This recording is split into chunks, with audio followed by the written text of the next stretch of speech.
आज के दौर में हम बात कर लेते हैं अदालतों की, क्योंकि ये कोई छोटी खबर नहीं है बल्कि बड़ी खबर के साथ महत्वपूर्ण है। इसलिए है क्योंकि यह वही स्थान है जहां से जनमानस को न्याय की उम्मीद होती है, जिसमें यस या फिर नो लेकिन वही निश्चित रहता है तथा भरोसा भी। को आपको बताना है कि उत्तर प्रदेश में SC/ST विशेष न्यायाधीशों ने 156(3) के SC/ST के प्रार्थना पत्रों पर मुकदमे की सुनवाई कर दी बंद। SC/ST एक्ट खतरे में। माननीय उच्च न्यायालय इलाहाबाद के दो न्यायमूर्तियों माननीय गौतम चौधरी और माननीय समित गोपाल के SC/ST एक्ट के अपराधों में अनिवार्य FIR दर्ज करने पर अलग अलग मत। मामला बड़ी बेंच के लिए मुख्य न्यायाधीश के दरबार में पहुंचा। न्यायमूर्ति गौतम चौधरी एक्ट के अनुसार FIR दर्ज करना अनिवार्य मानते हैं, जबकि समित गोपाल FIR परिवाद या प्रार्थना पत्र खारिज करने को मजिस्ट्रेट का जुडिशियल माइंड डिस्क्रेशन मानते हैं।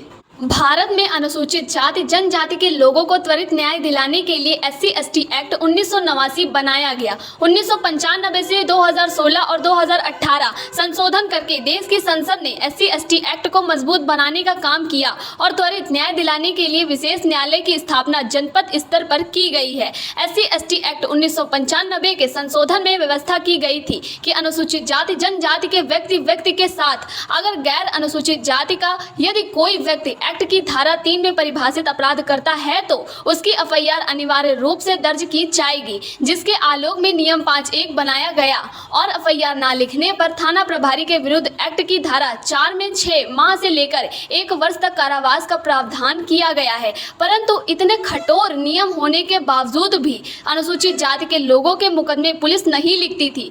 पीड़ित वरिष्ठ पुलिस अधीक्षक को प्रार्थना पत्र देने के बाद CRPC की धारा 156(3) के अंतर्गत न्यायालय में प्राथमिकी दर्ज कराने के लिए प्रार्थना पत्र देते थे और न्यायालय मनमर्जी से एक्ट के नियम 5(1) का उल्लंघन करके प्रार्थना पत्रों को परिवाद खारिज या FIR में दर्ज भी कर देते थे। अधिकांश मामले परिवाद में ही दर्ज कर लेते थे। उत्तर प्रदेश के माननीय उच्च न्यायालय इलाहाबाद के न्यायमूर्ति गौतम चौधरी ने 7 अप्रैल 2022 को सोनी देवी सहित कई मामलों में महत्वपूर्ण फैसला दिया और SC/ST एक्ट में किए गए प्रावधानों का उल्लंघन अपने निर्णय में करके तय कर दिया कि SC/ST एक्ट के SC/ST के 153(3) के प्रार्थना पत्रों को परिवाद में दर्ज नहीं किया जा सकता, सिर्फ FIR ही दर्ज की जाएगी।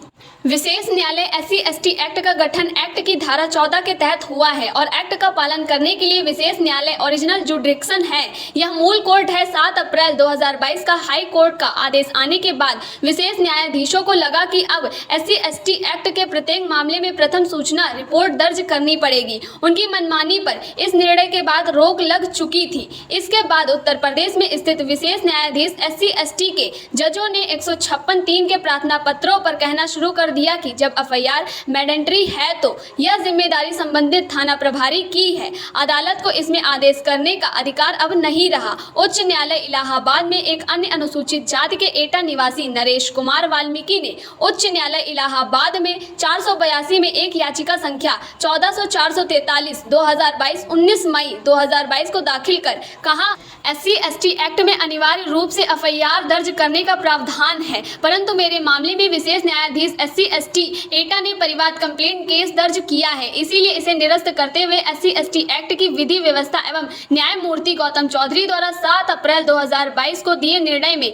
आलोक में विशेष न्यायाधीश SC/ST कोर्ट एटा के आदेश दिनांक 12 अगस्त 2021 को निरस्त करके FIR दर्ज कराई जाए। इस पर न्यायमूर्ति समित गोपाल ने 15 जून 2022 को निर्णय रिजर्व कर लिया, या जिस पर 19 जुलाई 2022 को फैसला आया, जिसमें उच्च न्यायालय इलाहाबाद के न्यायमूर्ति गौतम चौधरी के एक्ट के नियम 5(1) के अनिवार्य FIR दर्ज करने के निर्णय से न्यायमूर्ति समित गोपाल सहमत नहीं है। न्यायमूर्ति समित गोपाल ने इस केस को मुख्य न्यायाधीश को रेफर कर दिया है कि इस मामले में बड़ी बेंच का गठन कर दिया जाए, जिससे एक ही मामले में 2 न्यायमूर्तियों की अलग अलग राय पर एक विधि संबंध फैसला हो जाए। यहाँ यह भी उल्लेखनीय है कि परिवाद में दर्ज मामलों में महामहिम राष्ट्रपति द्वारा जारी राजाज्ञा संख्या 424A दिनांक 14 अप्रैल 2016 के अनुसार पीड़ित सहायता भी नहीं मिलती।